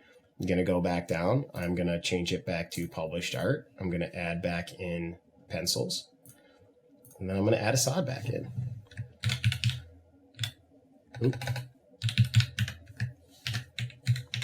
And we're going to add this, and then we're going to bring the page up for you guys to see, because this is another one that's just, and I think it's something to be said that simplicity can go a very long way. Mm-hmm. I love this page. Secret Wars number 9, page 22. And we've talked about this page before. Oh, yeah. You and I both, because the top up here, just even the pencil work inside these leaves, right? It gives you kind of the perspective of being above, being higher. Yep. You have the leaves, maybe, they're in the vision, but not really. Right. You can see that they're there, but not. Then you go down here, you have some characters, again, from a more uplifted perspective, right, coming down. And then you get pure shock and surprise on the faces. Yes. And you have T'Challa emerging from the tree. Yes. I mean, and the pencil work on the bottom right panel, not only the facial expressions here, but the bottom right panel, for just these little left, negative spaces of white in the eyes to show you exactly where he is, but he's still blending in. He's still almost completely camouflaged, and that's why they're surprised. They didn't even know that he was there. Yep. It just, when you look at this page, it is such a cool page. I think the design from top to bottom, panel from top to the bottom right, it's simple, but it's just obnoxiously effective. It's great. It's great. And tell me about, I remember you picked this up through Anthony, right? Yes, Anthony. Yeah. Shout out to Anthony's Yeah. I got that from him. Like, this page to me is super dope. Because I'm a moments collector, and this is the moment where T'Challa talks to the young Wakandans and sends them out into space to explore for new places for Wakanda to go, and this was the prelude to the intergalactic empire of Wakanda, a story that happened years after this. So, and it's one of my favorite stories. Love it. So when I was able to get this page, it means something to me because this is like where the brainchild of the idea of the intergalactic world of Wakanda kind of came from. So that's why I want it. And again, that last panel, like that sold me right there.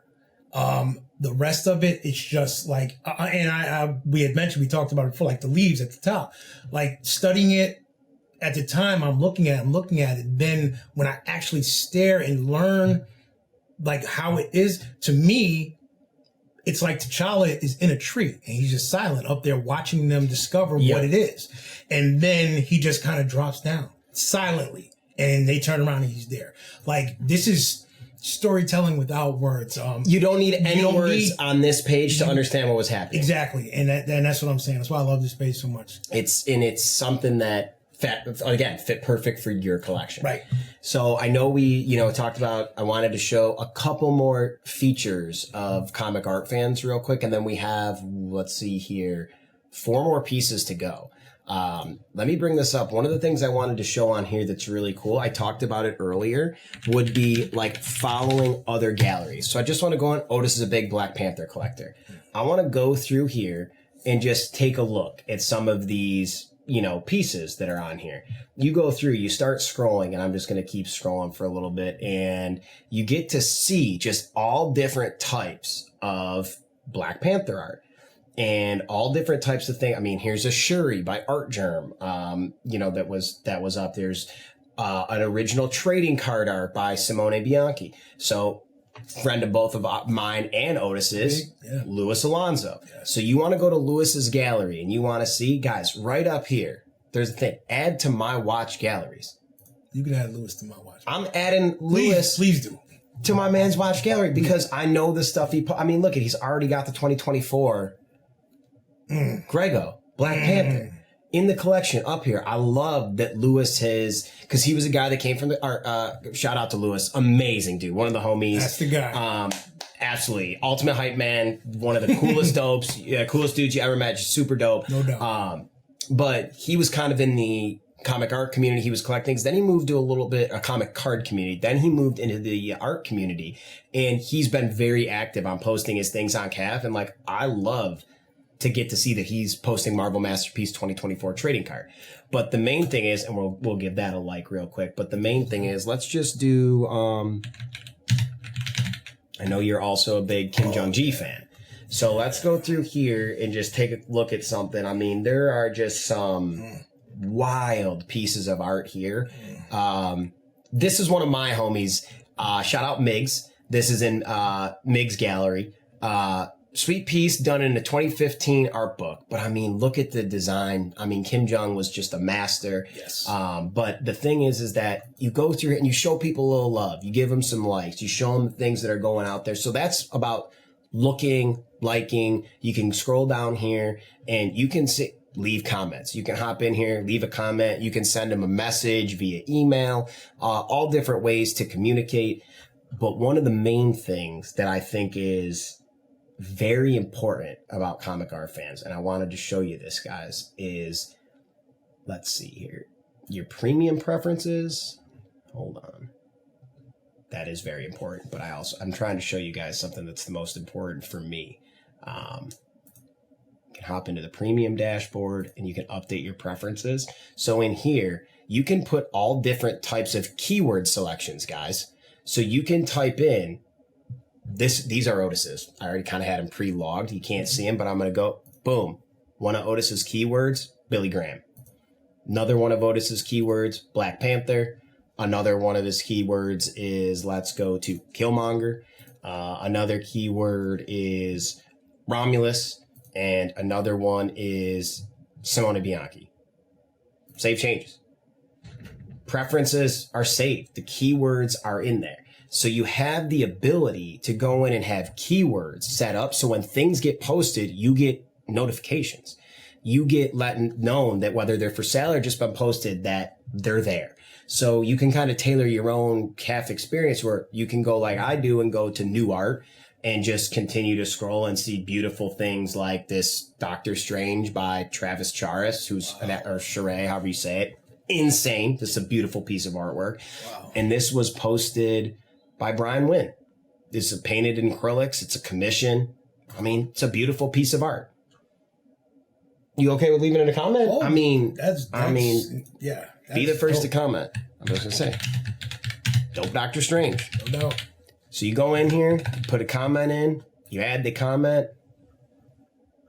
It's right down here for you to be. This is the way you interact with the community, guys. Yeah. So I wanted to make sure, not only keywords, for you to be able to see things coming your way, following galleries, so you can see things that other people that collect like-minded things of yours or your friends, you can follow their galleries. But you can also just go to New Art and scroll around and see what's being updated every single literal hour, because there's pieces being uploaded every minute, let alone every hour. Just depending on the day and how busy everybody is. But I thought that was something extremely important to touch on. You could also create your own want list. So you can go inside a CAF here and you can create your own, you can create your own want list. And you can put, like, Otis's want list would be like Kim Jong-gi, Brian Stillfreeze, like those artists that we've talked about. So then if somebody sees something in your gallery that they like, they know things that maybe you would entertain a trade for, or things that you're looking for. So you can go and preset all that. So you have that kind of like artwork would be coming your way for something to go out of your collection. So one of the most important things for me is the keywords. I use the keywords like it's nobody's business. And I love having, the New Art setup, but I also can tailor mine to be the follow art setup. So I wanted to at least touch on those. And then speaking of, we did talk a little bit about Killmonger. And I had never seen this before. I didn't know you had this in your collection. Or maybe I did, and I just wasn't aware. But this was a page. When I saw it, I was like, damn, it's just awesome. It's just a phenomenal piece of art. It's definitely not for sale. It's painted in watercolors. And it's a double page. It's published, and it is by Juan. I don't want to butcher the name. Ferreira. And that is all for them. I'm going to add this piece of artwork. And this is something that when I got to take a look at this thing, I studied it. Like you said, this was something where I was like, dang, let's take a look at this puppy here. Look at this. Yeah. I mean, there's so much going on. Yeah. And look at Killmonger in the top panel. I mean, that type of like sequential movement of where he's like, coming in here, hopping the pew, shooting this dude and just doming this guy right off the top.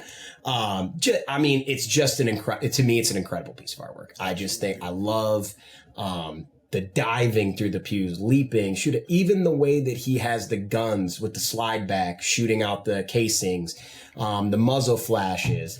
There's so much going on. I mean, this panel right here, you and I have talked about this when I first saw it. That's like a second printing cover. Oh, all day. You take that. I mean, you talked earlier about that Killmonger mask. Yeah. And about look at it. It's amazing. Yeah. And I think you do have a follow-up piece of this that we can show in person, because I remember asking you when I saw this, like, do you think this guy made it?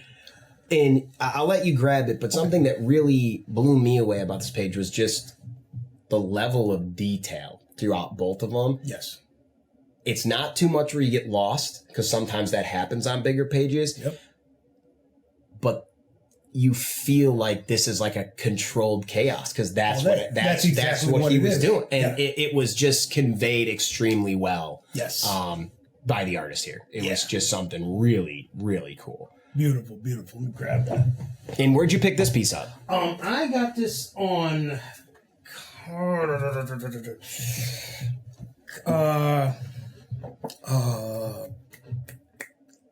Comic Splash. Oh, yeah. Comic Splasher, is that what it is? Yeah. I got that from there. And to answer the question, did he make it?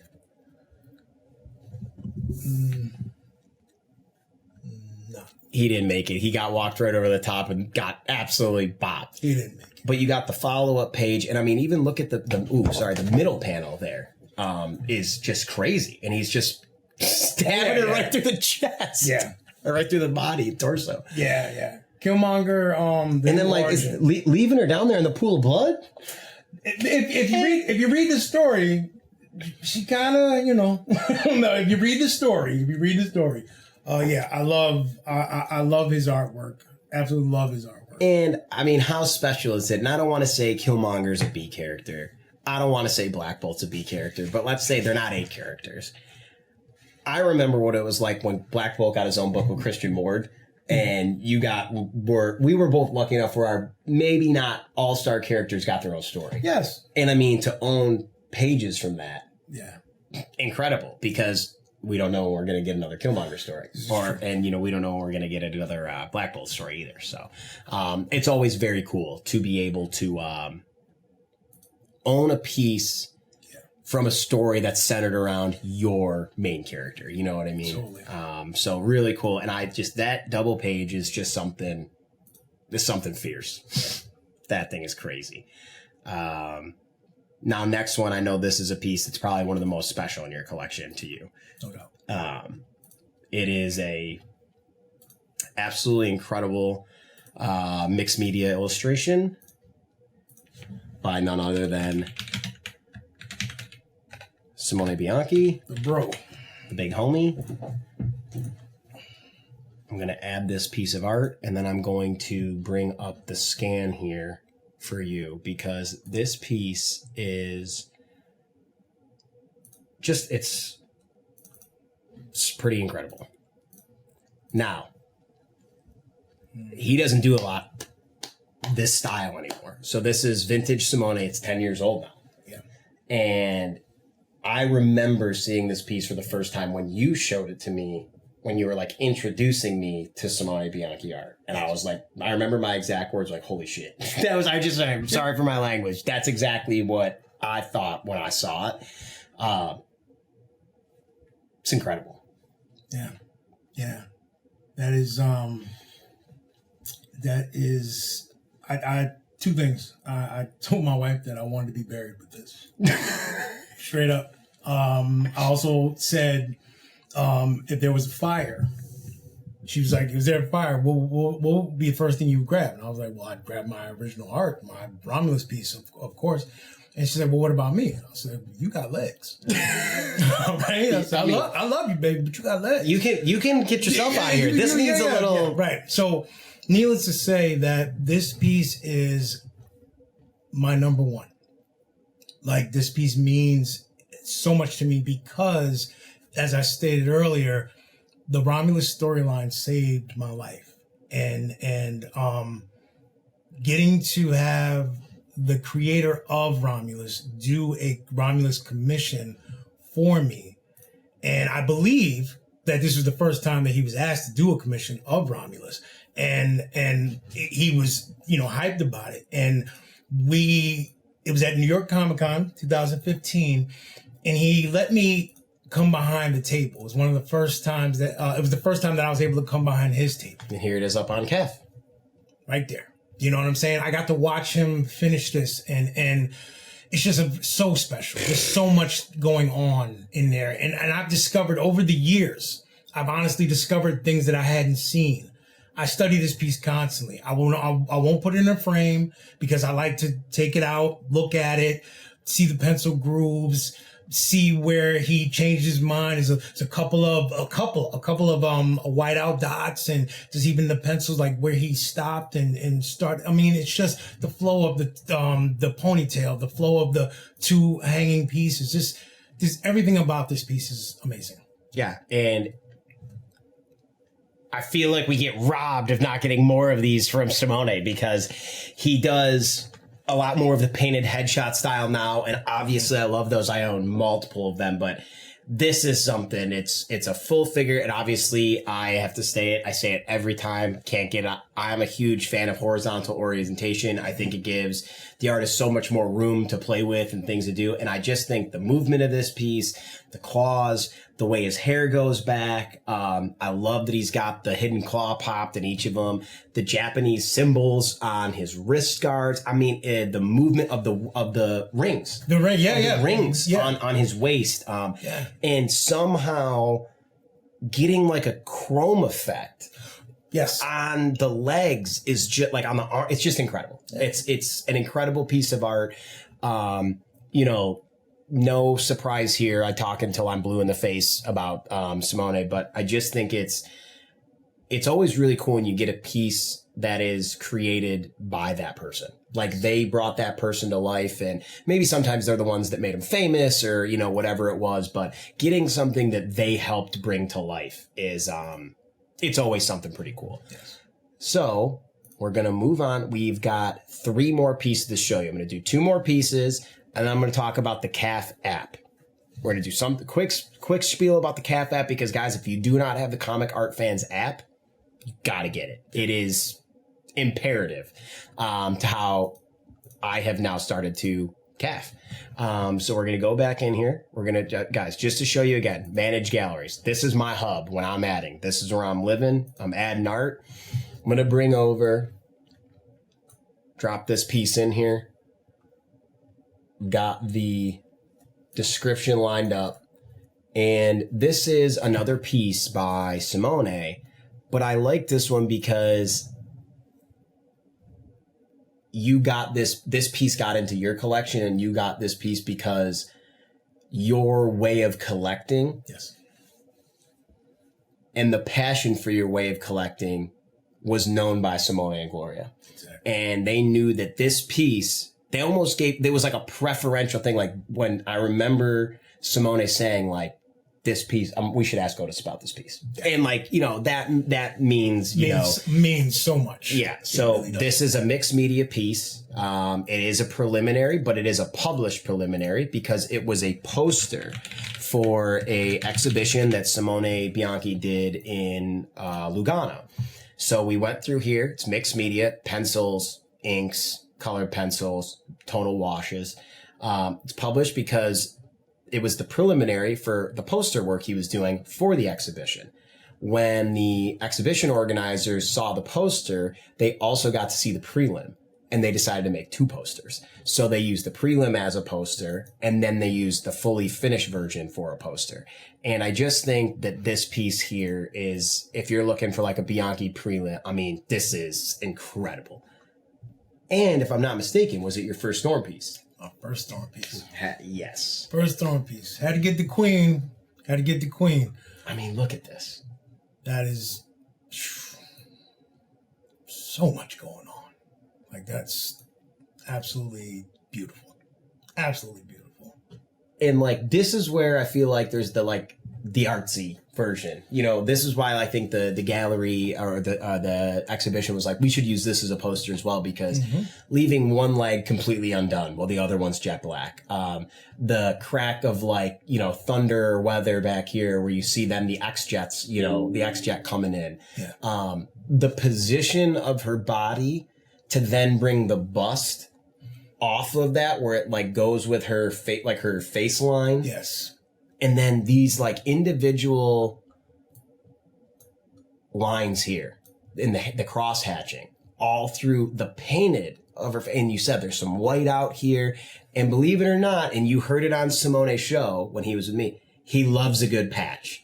Simone loves patchwork, and this is a patch. Yes. It's a full blown patch. He just took another piece, glued that puppy right on there, and painted over it, and it's perfect. Yes. It's actually perfectly imperfect is what I like about it. It's because that's his preliminary outlook. Yep. And so then you had, your version of collecting and focusing on preliminaries, but you were also a big Black Panther guy. So now if you've got the king, gotta have the queen. Exactly. Gotta get one. Gotta at least have one. Yeah. Definitely. So I just thought when we were going through, I didn't know if you were going to pick this one. This was one that I would have liked to see. And you were like, well, this is a no-brainer. I was thank goodness. Totally. But beautiful piece of artwork, just something, really, really strong. It's a strong piece.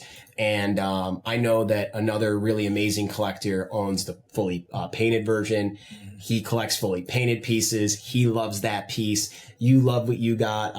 Shout out to Ronald. Ronald Went. He's a big collector. I've known him for a couple of years now, and I know that he's got the published, the fully painted published one. And that was one of the pieces that was in the collections in black at OAX. Right, and they were next to each other. And Ronald gave his piece. Right. So you got to see the preliminary and it was just so cool. It was powerful. Very. Very powerful. Very. So now we're going to add, we have 2 pieces left, guys. In this hour and 30 minutes, minus the 15 minutes that Otis and I were catching you all up on what, led us to get here. We've already uploaded 10 pieces of art, 12 pieces of art, and we're chit-chat. When you really get in it, it's not hard to add art on Comic Art Fans. They've made it. Bill, his family have designed this to be as user-friendly as possible, and not only on the website, but on the app. So this is going to be the one that I'm gonna add this one. I'm gonna do a quick update on the app because, guys, I can't stress it enough. The app is so important. I have it on the home screen of my phone. I actually took Facebook off the home screen of my phone and put the CAF app. Yeah, it sounds like I'm doing the same thing. Because I got to be honest with you, I'd rather scroll the CAF app than scroll Facebook. My man. I'm just going to keep it real. Just going to keep it 100%. Yep. So this is another piece by Simone Bianchi, but it ties in to the piece that we just had. They're almost companion pieces, if you will. Yeah. This one is mixed media. It's a prelim. It is published because I know that it was published in a Simone Bianchi sketchbook. But sometimes published or not, to me, is not the end all be all. Yeah, no. And I remember you seeing the full piece done at the debut at Metropolis Gallery in New York for this piece, and we went together. It was the debut of Marvel Masterpiece. Simone was there, Gloria was there. We were going through, and I just remember you seeing the painted version of this piece and stopping in your tracks. Yep. And then I remember you finding out that there was a preliminary version of this piece. Yes. And you were able to track this puppy down. And if this isn't, a major checklist, a check off the list here. Yes. Totally. I mean, look at this thing's awesome. It's incredible. This piece is, it's up there. This Marvel Masterpiece 2018. Marvel Masterpiece 2018 prelim to my favorite card. Simone doing the Black Panther. The way Simone does the Black Panther, it's just so dynamic. It's just, I can stare at it for days. I notice little things that I've never noticed before. I have to say, shout out to Gloria and Simone, because I was shown this piece at New York ComicCon, and they bought it so I could see it, because they knew how the love that I have for the character, and that meant so much to me, because they live all the way. All right, they live all the way. All right, they live all the way, and I'm here, and to think enough about me to put that in with all the other stuff to make sure that I get to see it, because they knew I would love the prelim of it. And then it was offered to me. First person that it was offered to, and I'm like, I'll be honest with you, I couldn't afford it. I couldn't afford it at the time. And don't worry about it. If you want to do it, we'll hold on to it, and we'll you just let us know. A little time passed. I said I can do it, and it just worked out. They held on to this piece for me for a lot longer than they should have. And that's why Gloria and Simone mean so much to me. Gloria, Simone, my little bros, Simone's wife, that's why they mean so much to me, because they think about me. Do you know what I'm saying? That's what made my exchanges and me buying stuff from them over the years and actually developing like friendship and all that. That's what made it so special, because Gloria was always she would check on me. It wasn't just transactional. It wasn't, yeah, exactly. That's what I'm saying. It wasn't just transactional. Yeah. And that's what was so beautiful about it. And it's like that's why I love them. They're just awesome, awesome people. And as I said before, they held on to it a lot longer than they should have. But they did. And it was because they knew it meant so much to me. So much so is when I finally got it, there's some pictures on the internet of me and laying sleeping with it. You did sleep with this piece the first night. Sleep with it. Yeah. I totally did. My wife took a picture of me. I was so happy that I got it. I had it in a top loader, and I was just like, there was a smile on my face. I love that piece. And I love Simone and Gloria for doing what they did. And I think too, something about that piece is like when you look at that one and you see the preliminary background of Wakanda. Yes. And then you see the painted one, you really got to see where his mind went with the details, because the prelim background was more he wanted to get the posture and the shading of Black Panther. Right. But on the card, you can really see that he took his time on the buildings. Mm-hmm. And when you just get to see, we've talked about this a bunch, thumbnail, preliminary, final, or character design, page, cover, whatever it is, those type of, progressions are just incredible. Yes. And I think, sometimes it's not just all about the published page. It can be. You can collect however you'd like. I want to make it clear. Get whatever you'd like. Yes. But I also think, to me, I love getting into the brain. To see the gears turning, see what they changed or what they didn't. Yes. And I know when we did my show with both the Simones, they both, like artists, they love patchwork. Because they're like, I want to see what's under there. I want to know why it got here, why it got there. Like when you get to see the preliminaries, you really get to understand the basis of their thought process to create the final piece. Right. Now, we have one more piece. To even call it, a piece it's a little bit of light, but I did want to, before we broke any further, I did want to show you, like, I'm not playing around. Yes, I do have 9 text messages, but I didn't move it for Facebook. I must have moved it for something else. But here's my CAF app. Yeah. Honestly, I think I moved it for my banking app. Yikes. But when you open up this app, loads right in. Give it a moment. It's going to load right in to your Comic Art Fans dashboard.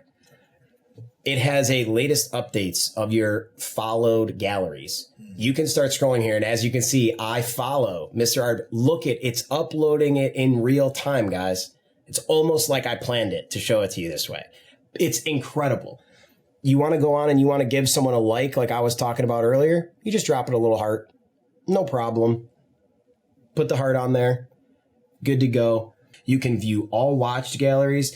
And guys, you can do everything that we're doing here on this desktop. You know how I told you I live under the Manage Galleries section? I just go to my Manage Galleries section. In here are all my personal gallery rooms. Anime and video games, Black Bolt, my own complete story that I have, a Death Dealer gallery. I have a small Namor collection. I have 2 DC pieces. Shout out to Simone Bianchi. That's, those are in there for it. I have a Way of the Samurai, but you just go in here, you click on it. I clicked in my Way in the Samurai. All you do is hit the add button. And guys, from your phone, now you can just take a picture from your gallery. You can take a screenshot or a download of the downloaded image that you have in your collection, and you're just going to start typing in title, description. All the things that we're doing here can be done on this right here in front of you, sitting on the couch, relaxing, hanging, doing whatever you'd like to do. I just think the CAF app has made my life drastically easier to connect with the art community. It's given me the ability to not have to log on desktop to give something a like or a comment. It's also giving me updates right to my phone as I see it all the time. So I would strongly urge you to get the CAF app. Download it, give it a chance, enable push notifications. CAF app for the win. Final piece for your collection. I know this piece means a lot to you. It means a lot in, early comic history, to be honest with you. It's pencil and ink. It's a published interior page. I'm going to share my screen so we can see this one as it's being uploaded here. Interior page, it's published art, and it is penciled by Rich Buckler and inked by legendary artist Klaus Janson. Not to say that Buckler's not. He was the inker. Pen and ink, interior page, published art. I'm going to drag the file over here, put it up so I don't get that notification about misadding art. I'm going to click add artwork, and then I'm going to bring the scan up and let the homie talk here, because this is something that you have a great story behind it, and it's a special moment for your collection. Anybody's collection, really. Jungle Action 7. Yes. Page 10. I believe yes. So, yes. Yes. Page 10's right there. Yeah. And second issue that you ever see Killmonger. Yeah, second appearance. Second appearance of Killmonger. I mean, a historic page for your favorite character to be added into your collection. Yes. From almost the get-go from him. Yep. I mean, the very get-go. I mean, talk about how we made this piece happen. I love. I'm going to give it some love real quick. Top to bottom. Come on now. Yeah. I love telling this story. See a little Jerry. Just a little Jerry. All right. Okay. It's a little Jerry. Small. It wasn't the Stroman. But they didn't have the Jericho chemicals in Wakanda.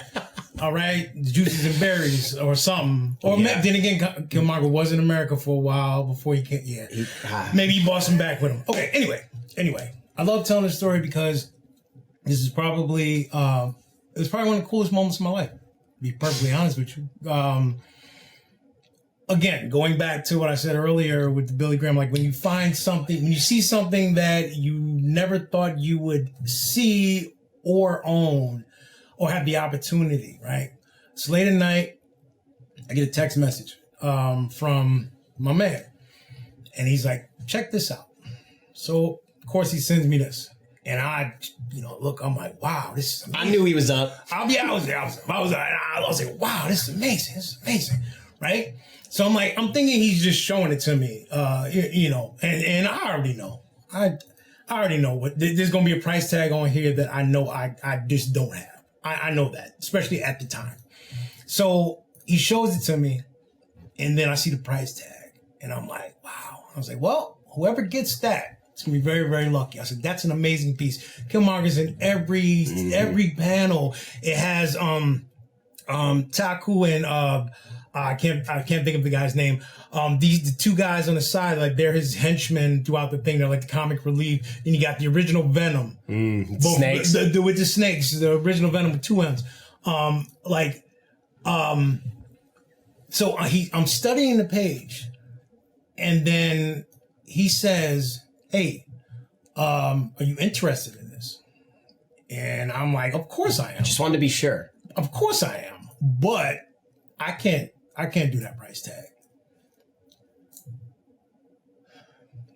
My man, I know. No, it was on. I would say it was on a Dueling Dealers, and it was being offered by Anthony Snyder. Yes, yeah. And I remember seeing this, and as we've talked about, sometimes when you see a piece, it brings a person to your mind. Mm-hmm. So 11:30 at night, I see this piece pop up, and Bill's trying to rush everybody off the stream because Anthony's been talking for too long, or Berkey didn't have whatever's going on. I remember going backwards, and I wasn't watching my phone. I had the TV and taking a picture of it. And I was so thankful that I got the pixture before the stream had ended because I didn't have to go back and reload it or whatever. But then I fired it over to this guy, and we went from there. Yeah. Okay. So I get emotional. I get emotional when I talk about this piece because it was like I said, it was like one of the best moments, honestly, one of the best moments of my life. My man sends me the screenshot, and then he says, well, I'm paraphrasing here. He says, hey, if you're interested in this, I'm going to grab it. And then me and you going to work something out because this belongs in your collection. And I'm like, immediately, no, nah, man, I'm good. I'm good. I appreciate you. Man, this is one of the biggest, like, alley-oops that someone tried to offer me, and I'm like, nah, this is too, I can't do this. He says to me, straight up trade, no money. I've been eyeing a few things from your collection from over the years. There's no better way to try to like, there's a few things because when I get something, I get something. I don't resell that. When it's mine, it's mine. He said there's a few things and he said, let's just do straight up trade. You bring what you have. I'll look. No money involved. 2 friends trading artwork. Old school baseball cards, old school He-Man G.I. Joes. It's like that. 2 friends trading artwork. So I bring my stuff. He doesn't even open the package, which was also beautiful. If he did, he did. I wouldn't have been upset, but he wanted me. You got to have the unboxing experience. He wanted me to unbox it, right? So that was even better. Simone DeMille was there. We got artwork out. We're going through stuff. We're looking at stuff. He's picking up what he wants. I'm looking at that box, and I open it up, and I almost started crying. Right? Because Killmonger is my favorite. I can't tell you how many issues of Jungle Action #6 in all grades that I have. You got the reader copy. I got the reader copy. I got the coverless copy. Just in case. Just in case. You know what I'm saying? I got the coverless copy. So to see my favorite character on a big boy page, learn that term too, and it's mine. Having a friend, a brother, make sure that I get this piece. It was one of the best days of my life because of the camaraderie, the fellowship, the sharing, the talks, the laughs, the talks about artwork, watching DeMille work, watching him do his thing, learning from him, learning from DeMille. Like, that was one of the coolest days of my life. And little does he know, I needed that day. And he probably did know, because that's just who he is. You know, we got that little spider sense, or whatever you want to call it. But bottom line is, my man did a straight up trade with me. And I want to say that, like, that's what, like, this community, and a reason why he's in this, is to make sure that certain pieces get to certain people in certain collections, because certain pieces belong in certain people's collections. And that's what it's really about, because I've had so many people do that for me. Reach out to me about a J. Lee Black Bolt page from, the Inhumans run that people know I love, or an early FF page that I couldn't afford at the time, but just to know was out there, and like knowing that there's people out there that send you things. I wouldn't have as many people like that, or I wouldn't have met as many, not just collectors, but now friends that I have, that I message with back and forth, if it wasn't for comic art fans. So that's why I'm so passionate about it. And I always tell people, don't be afraid to CAF. Don't be afraid to be a community member.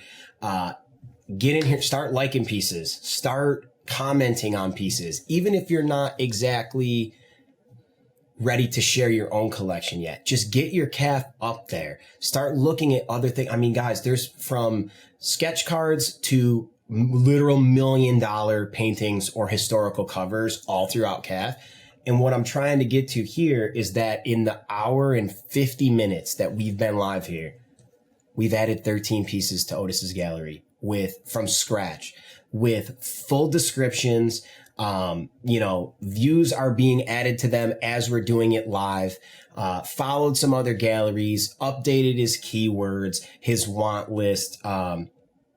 It's something that I can't explain to you enough, and it's why I'm so passionate about it, and why I love doing any type of sales show, art show, any type of artistic thing. Going to a convention is because it's about the people. It's about the connections you make. And I'm telling you right now, if you thought about getting a CAF and you've been on the fence, get one. If you haven't thought about it and you see this show, I urge you, just get one. Get on there and get active. It's free. You can be a premium member. It obviously has benefits, but it's also free. The community's growing. There's a lot of great people out here. And I've had a lot of people that story like he's told me that have helped me with things like that. And if I didn't have those, maybe I wouldn't necessarily do the things that I've done the way I've done them. But I firmly believe that this community, there's still people out here that help each other, that look out for each other, that know that Matt's the Black Bolt guy, or Otis is the Killmonger guy, and Castra's the MODOK guy, and Oranga's the magic guy. You know, there's all different, Margaret, see her in the chat. She's our Legion of Superheroes, aficionado. Like, it's so great to not only know that you can go to those people for resources, but you can also try to help their collection out in some way, shape, or form. So within a couple hours, we completely brought a CAF to life. We added pieces with descriptions. We added pages. We added commissions, a double page, preliminary card art, a historical page. What I'm saying is you don't have to add $1 million things to your CAF. You can add sketch cards. You can add animation cells. You can add whatever you'd like that's original art that has those, categories in there. And don't be afraid to add them because people love to see them. And I can say that people love to see them because I'm one of the people. This dude's one of the people. We just love seeing these type of things. So, I can really say that not only does Comic Art Fans give you a place to share your art, but it's also a very fostering community of just great people that are going to look out for each other. Of course, there's some bad actors, just like in everything else. It is what it is. But for the most part, I wouldn't have the things in my collection that I have now if it wasn't for great people that helped me along the way. And I would strongly recommend. I hope this episode, the main portion of it for the Collector's Cash episode on how to CAF, wasn't only for me to get my boy over here to get on CAF like I've been asking him to for a couple years, but it was to show how easy it is and all the benefits that are there that come along with it. So I want to give a huge thank you because now we are on take 3 of this episode to my homie Otis for coming in, doing it live, sitting right next to me, letting me use some of his pieces to bring a Comic Art Fans gallery to life. And I hope it inspires some of you guys to go out. Not only you got to see amazing art on the episode, but I hope it inspires some of you guys to hop on comicartfans.com, create your account, download that CAF app, and really get involved in the community because we'll welcome you with open arms. I love seeing new people post things. I love seeing new members. I love following new galleries. I love seeing other ways people collect. It's your right to collect however you'd like. And I love seeing how people got to what they collect, how they collected it, and when it started. So please download the CAF app. Hop on Comic Art Fans, create your account, and I promise you won't be disappointed. It's better than scrolling some of the other apps that I have on my phone, and I mean that in the best way possible. So, Otis, thank you so much, man. My man. Always a pleasure, and we'll see you on the next one.